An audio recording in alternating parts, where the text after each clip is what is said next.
Hello everyone, welcome back to 2D's Productions.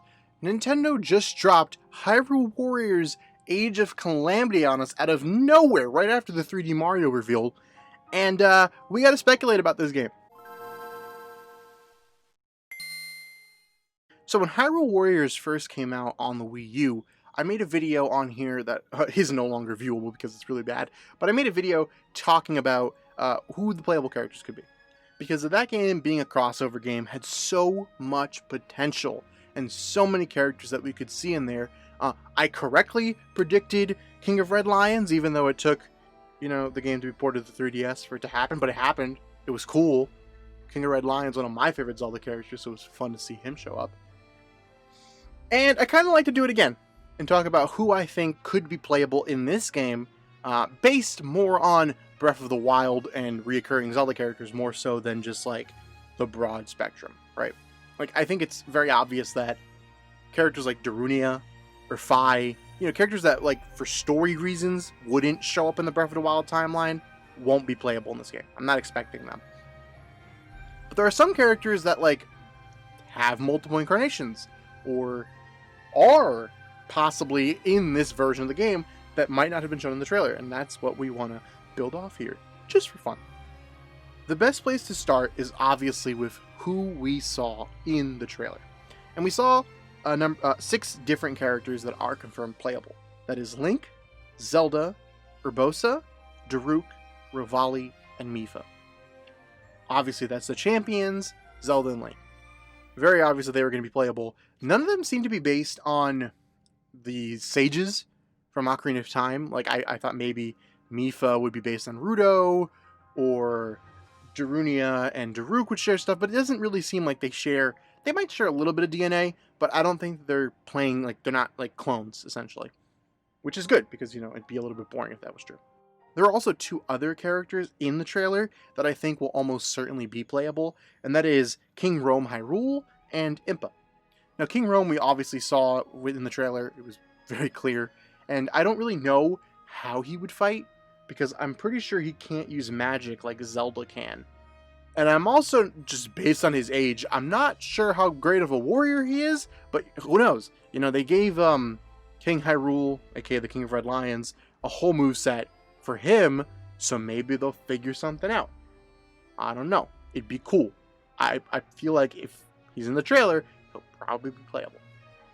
Now, Impa, you might have had a hard time spotting. I'm going to show you right here. There's like this throne room scene, and Zelda's standing. I think the king is there too, and you can see 2 people kind of kneeling on the floor. One's Link in his soldier uniform, and there's a woman with white hair next to him, obviously a Sheikah. Now, there's a couple of characters that could be Purah, but I'm almost certain it's Impa, based on the hair and just based on the role she traditionally plays. I'm not entirely sure if this version of Impa is Zelda's bodyguard, or if she's maybe the king's bodyguard, or if she's just a high-ranking member of the Sheikah. But either way, she's a character that would have a reason to be present here, and she's almost certainly a general in this army like she was in Hyrule Warriors. And those are the characters that we saw, right? They're in the trailer, but we can obviously pull from Breath of the Wild. There's a number of characters that are reoccurring and important in that game that could definitely be playable in this one. There's a couple of caveats here. Not all of these characters were alive during the events of the Great Calamity. It's just plain put. There's been 100 years in between, so not all of them were alive. Some of them might have been, but not all of them. My kind of way around that is that I don't think all the characters need to be present during the story mode. Right? Just because it's going to be during the Great Calamity, it doesn't necessarily mean that these characters are going to be playable in that story mode. Right? There may be another story mode that shows us a connection between Breath of the Wild 1 and 2. There could be something that happens during the timeline of Breath of the Wild 1, or they could just be free play characters just for fun and to increase the roster size, because these games tend to have larger rosters. Those characters are Kass. Obviously, he's a recurring character, and I think his mentor could possibly be a playable character in the story mode. Maybe him and Kass will be based on the same, character model. Maybe they'll just be different skin colors of each other, like different feathers, maybe a different species of bird. But I think they could be both in the game, and then, you know, just palette swap it to be Kass. Or not. I don't know. But we'll see. But I'm pretty sure we'll see Kass's mentor in the game in some way, shape, or form. Just because, you know, he's been hinted at a lot, but we never got a chance to see who he was. Beedle is another character I think could show up. Beedle obviously being the shopkeep that like is kind of roaming around in Breath of the Wild. But Beedle, regardless of whether or not this version of him existed 100 years ago, which we probably didn't because humans, I don't think, live that long, even in Hyrule. But he is a character who I have to assume that every man in his family, all the way back to Skyward Sword, is named Beedle and looks like him. Right? It's kind of like the Officer Jenny situation going on. I have to assume that's how it works, because we've seen multiple versions of him in multiple different timelines. Or I guess all in one timeline now. We're not going to get into the Zelda timeline, but you know, there's versions of him. So a version of him could have been alive in the Calamity, or it could just be a free play character. I'm not going to go over this every single time, but you know, it could be anything. And Beedle will be a lot of fun. Like, I think he'd play a lot like Ravio did, where he's just like kind of using random ass items that he has available to him. You know, he's a shopkeep. He has that big old backpack on. I'm sure he has a bunch of stuff in there he could use, and I think he'd be a fun character to throw in there. Hetsu is another one I think we could see show up. Hetsu, of course, being the Korok that increases your inventory space when you give him the Korok seeds. He has a little maraca dance. I think he'd be such a zany, fun character to play as. And like, again, major recurring character. One of the only Koroks, right, that we could actually see feasible as a playable character. So I think he'll probably show up. And it's likely that he'd be alive either way, because I think Koroks live a long time, based on the Great Deku Tree at least. A character that I have no idea if he was alive or not is Master Kohga, right, the leader of the Yiga clan. He could definitely have been alive, based on, I believe that the Yiga are Sheikah. So if he is, he could be as old as Impa. You know, it's very possible. Also, even if he's not, he almost certainly had a predecessor, and we know that the Yiga are going to show up. We saw them fighting Urbosa, right, in the Gerudo town. So they'll show up. They have to have a leader, and I'm sure their leader will be a boss character. So whether or not it's Master Kohga or a previous master of the Yiga clan, he'll probably become playable, because similarly with Hyrule Warriors, the original, the villains become playable characters, right? Zant, Ganondorf, Shia, I think her name was. They all became playable characters after the game was over. So they'll most likely be playable characters in the future. Another real wacky one is Wolf Link.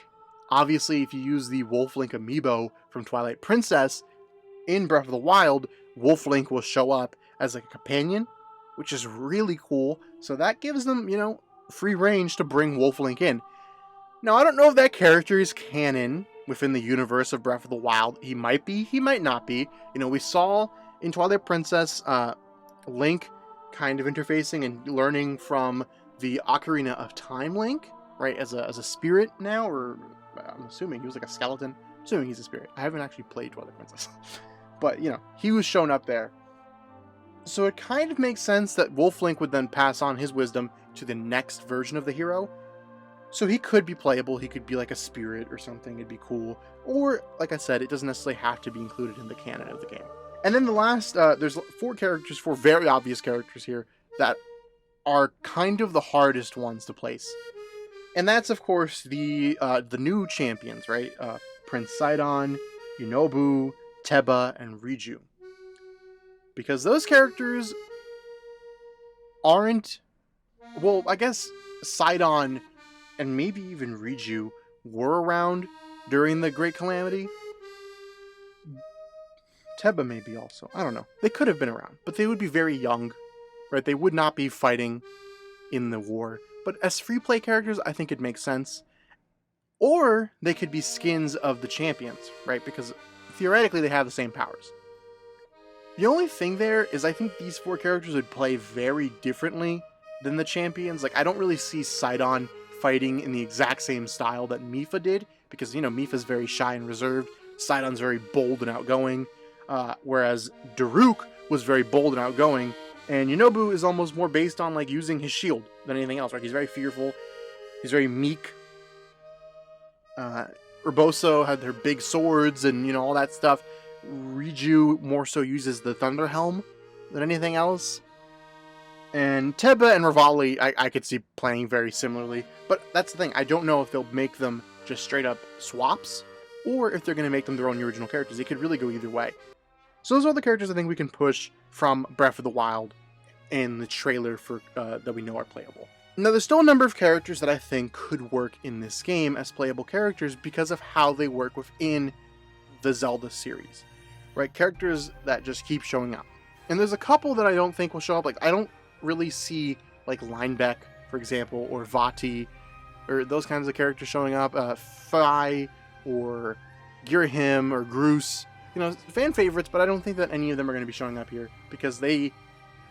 Whereas in Hyrule Warriors, it wasn't really like messing with the canon of the series. This would be messing with the canon of Breath of the Wild, which could mess up Breath of the Wild too, right? So they don't want to do any of that stuff and put in characters that existed previously. But there are some versions that will just have new incarnations or are completely original characters from Koei Tecmo.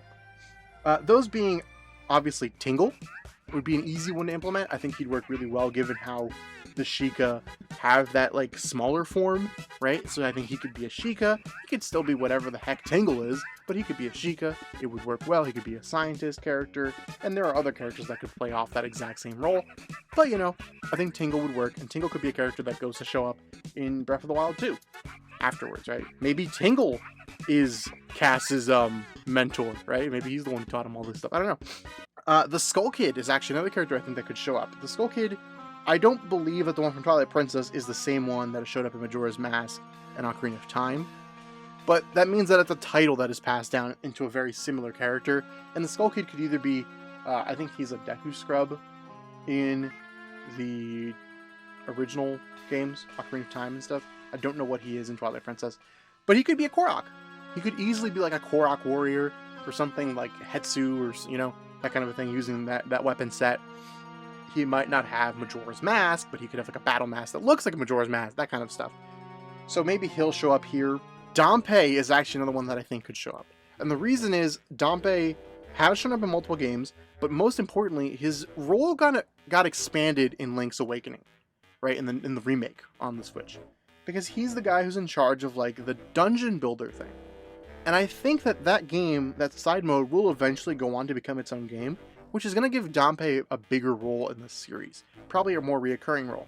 So I could see a version of him showing up in this game and being a playable character, especially since he was not included in Hyrule Warriors. So I think that could be a fun character to show up here. And then we have Malon. Malon, we know that Lon Lon Ranch exists, or at least a version of it exists, because we see the ruins of it in Breath of the Wild. So presumably, Malon and her family, or descendants of that family, you know, they might have different names. They're going to be there, right? They would be citizens, and they might enlist in the fight. Who knows? It's possible that they'll show up, at least as NPCs, if not playable. And then obviously Koei Tecmo has some characters that are original. Lana could show up here, you know, just by her shenanigans. She could just pop in here, and so could like any of those characters from the main story of Hyrule Warriors. I don't think they will, just because, again, I think it's weird having them show up in a game that has a canon story, but maybe they'll be playable because Koei Tecmo wants their characters in. I don't know. We'll see. Or Linkle. Linkle could show up too, and I think actually she will, because Linkle, you know, let's say ditzy. How about that? She's ditzy. So she's probably not going to be helping in the main story. She'll probably be off doing some wacky side adventure that isn't really helpful, you know? So I think she'll probably be playable for that reason. And I think it'd be fun, right? I think it'd be a lot of fun to see that character come back. A lot of us were hoping she would become a mainstay Zelda character and, you know, be a female player version of Link, but that obviously didn't happen.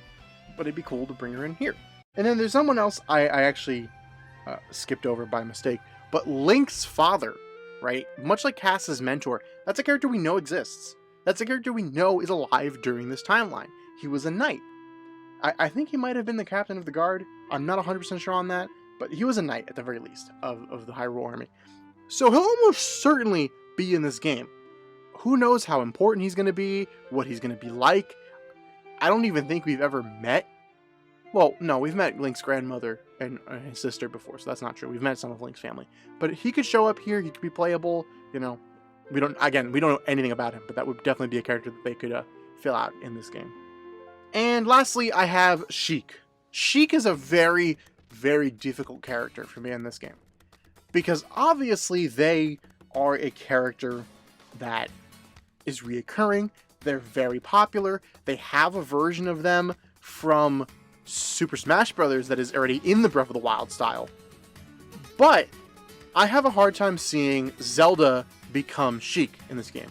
Especially since we know she's going to be using the, what's it called? The Sheikah Slate, right? So I have a hard time believing that Sheik will be playable if they are Zelda. But if they decide to make Sheik their own character, completely separate from Zelda, as just one of the, either a Hyrulean character that's just like some warrior, or if they are a Sheikah, right, that's just showing up here and is a mainstay character, I feel like at that point, why not just use Impa, but maybe Sheik could show up as well. That's probably like the least likely one to show up. And of course I'm saying that watch Sheik's going to be revealed next week, but you know, I don't know how likely Sheik is.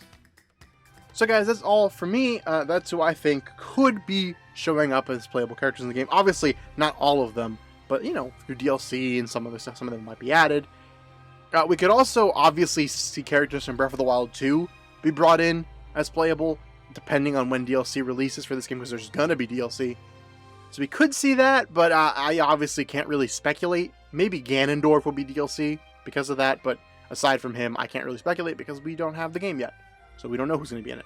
Let me know if you think there are any other Zelda characters, reoccurring or not reoccurring, that you think are going to show up, or do you think Navi's going to show up and be playable?